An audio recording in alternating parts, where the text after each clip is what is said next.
नमस्कार, इशारों इशारों में आपका स्वागत है। मैं हूं संकेत उपाध्याय। आपने एक कहावत तो सुनी ही होगी, कम वक्त इश्क नहीं आसान, एक आग का दरिया है और डूब के जाना है। जीएसटी जो है, गुड्स एंड सर्विस टैक्स, वो भी कुछ इसी तरीके की चीज है कि जीएसटी लागू करना नहीं आसान, एक आग का दरिया है और डूब के जाना है। और वो आग का दरिया इस तरीके का है कि जब लागू किया गया तो भी हल्ला, उसके बाद जब वो लागू हो गया और उससे कमाई होने लगी तो पॉजिटिव, लेकिन जब ज़्यादा कमाई होने लगी तो भी हल्ला, तो भी दिक्कत। यानी कि लागू करना दिक्कत और पैसा कमाना भी दिक्कत। किस चीज़ के बारे में हम बात कर रहे हैं?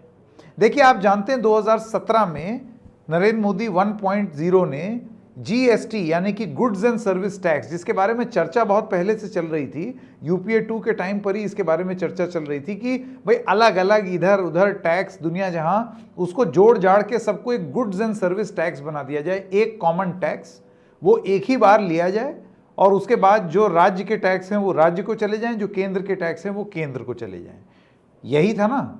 जब ये लागू हुआ तब याद कीजिए वो तस्वीरें सूरत से, याद कीजिए वो तस्वीरें देश के और अलग जगहों से, जहां पर बहुत भारी मात्रा में लोग जो हैं वो उठ खड़े हुए और उन्होंने कहा कि ये बहुत ही भयानक टैक्स है, ये टैक्स क्यों लागू किया गया है।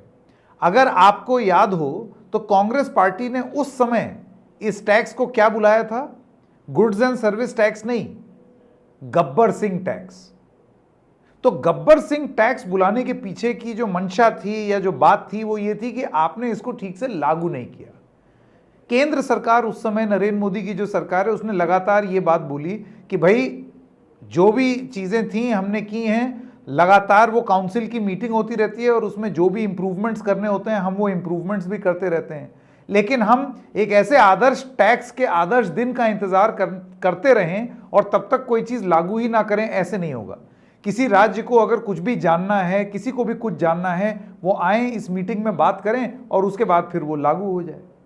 अच्छा, इसी के साथ साथ फिर कोविड का दौर आया, उसमें आप जानते हैं कि टैक्स जो है वो कलेक्शन गिरा।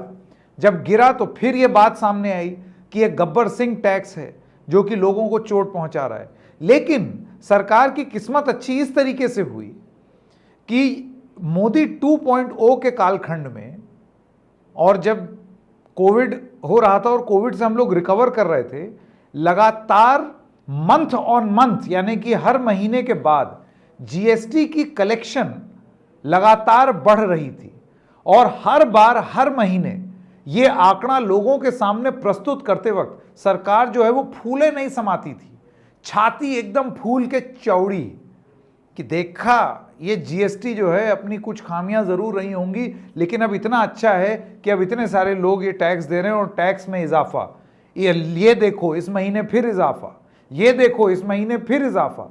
ऐसे करते करते फिर ये भी आंकड़े दिए जाने लगे कि अब देखो इसी समय पिछले साल अगर आप जीएसटी देखें और इस बारे में अगर आप इस साल का जीएसटी देखें तो उसमें इतना इजाफा, यानी कि लगातार जीएसटी कलेक्शन के जो आंकड़े थे वो पीठ थपथपाने का एक बहुत बड़ा कारण बना सरकार के लिए, और सरकार इसको अपनी बहुत बड़ी कामयाबी के रूप में प्रस्तुत करने लगी। लेकिन फिर यकायक ऐसा क्या हुआ कि जिस चीज को आप अपनी month on month, year on year कामयाबी दिखा रहे थे और बता रहे थे, वही आपके लिए एम्बैरेसमेंट हो गई। एक लेख छपा जिस लेख के हिसाब से इसको कहा जा रहा है एम्बैरेसमेंट ऑफ द रिचेस, कि ज्यादा टैक्स कलेक्शन हो रहा है, इससे सरकार को एम्बैरेसमेंट हो रहा है। और इस वजह से जीएसटी लागू होने के बाद पहली बार नरेंद्र मोदी 3.0 में जुलाई माह में, जून में जो टैक्स कलेक्शन हुआ है उसका डेटा ही रिलीज नहीं हुआ। मतलब आप ये सोचिए कि अब तक तो आपने ये आप जिल्लत सह रहे थे कि ये कैसा टैक्स ले आए, उसके बाद आपने कहा देखो ये इतना अच्छा टैक्स कि इतना सारा टैक्स कलेक्ट हो रहा है, फिर आपने पीठ थपथपाई, दैव वाहवाही दैव वाहवाही, और उसके बाद अब उसी कलेक्टेड टैक्स जो कि लगातार बढ़ता चला जा रहा है, अब आपको वो बढ़त ही चोट पहुंचा रही है, कि आपको ये ज़रूरत महसूस हो रही है अरे यार ये दबा जाओ, ये बात को ये जनता में बताने की ज़रूरत नहीं है, पहले तो आप खुद ही प्रचार कर देते। ऐसी नौबत क्यों आई? तो ये जो आर्टिकल है जो कि द प्रिंट में छपा है, उसके हिसाब से बहुत सारे सरकारी मुलाजिमों का ये मानना था कि फाइनेंस मिनिस्ट्री में ये बात छिड़ी कि अरे यार हम लोग लगातार केंद्र सरकार इतना टैक्स ले रहे हैं, इतना टैक्स ले रहे हैं, इतना इतना कलेक्शन हो गया, ये टैक्स कलेक्शन की अगर हम बात करेंगे और बहुत ज़्यादा करेंगे तो जनता में संदेश ये जाएगा कि बताओ महंगाई सहें हम,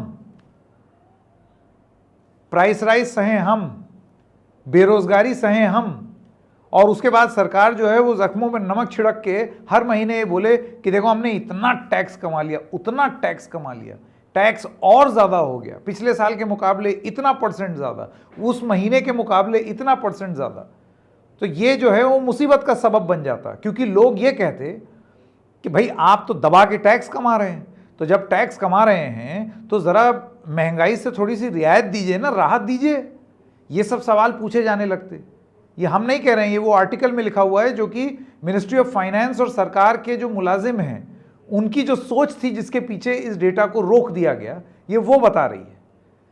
ये तो बड़ी अजीब सी बात है कि पहले जिस आंकड़े को आप शाबाशी की तरह रोज हर महीने प्रस्तुत करते थे, पीआईबी की प्रेस स्टेटमेंट आ रही है, हर समय इसके बारे में चर्चा हो रही है, वही अब आपके लिए एक एम्बैरेसमेंट का सबब बन गई कि अब आप उसके बारे में बात नहीं करना चाहते हैं कि जनता उठ खड़ी ना हो जाए कि भैया इतना टैक्स कमा रहे हो तो लाओ बदले में भी कुछ दो। दूसरी महत्वपूर्ण बात और वो ये है कि आप जानते हैं कि बहुत सारी ऐसी राज्य सरकारें हैं जो कि केंद्र सरकार से भिड़ी हुई हैं। उनका यह कहना है कि अरे हमारा हिस्सा जो जीएसटी का है वो तो हमें दो। और वो किस चीज के आधार पर बोलते थे? यही जानकारी जो हर महीने दी जाती थी। अच्छा, ये जानकारी जीएसटी की वेबसाइट पे कैसे आती थी? आप जून के महीने में, जून 1 को जब वो जानकारी आई थी, आप उनकी जीएसटी की वेबसाइट में जाइए, आपको दिख जाएगा। एक ओवरऑल आंकड़ा आता था और उसके बाद हर राज्य में कितना कमाया गया है जीएसटी, राज्य ने कितना कमाया है, केंद्र ने कितना कमाया है, उसका पूरा ब्रेकअप वहां पर होता था। लो, अब जानकारी नहीं दे रहे हैं। जब जानकारी नहीं दीजिएगा तो उसके बाद फिर किस आधार पर राज्य सरकारें ये बोलेंगी कि भाई हमारा हिस्सा जो है, आईजीएसटी का जो हिस्सा है, वो हमें नहीं दिया जा रहा है। तो आंकड़ा छुपा लेने से क्या समस्या का समाधान हो जाएगा? ये तो बड़ी नायाब तरीका हमने देखा समस्या का समाधान ढूंढने के लिए और पब्लिक परसेप्शन मैनेज करने के लिए।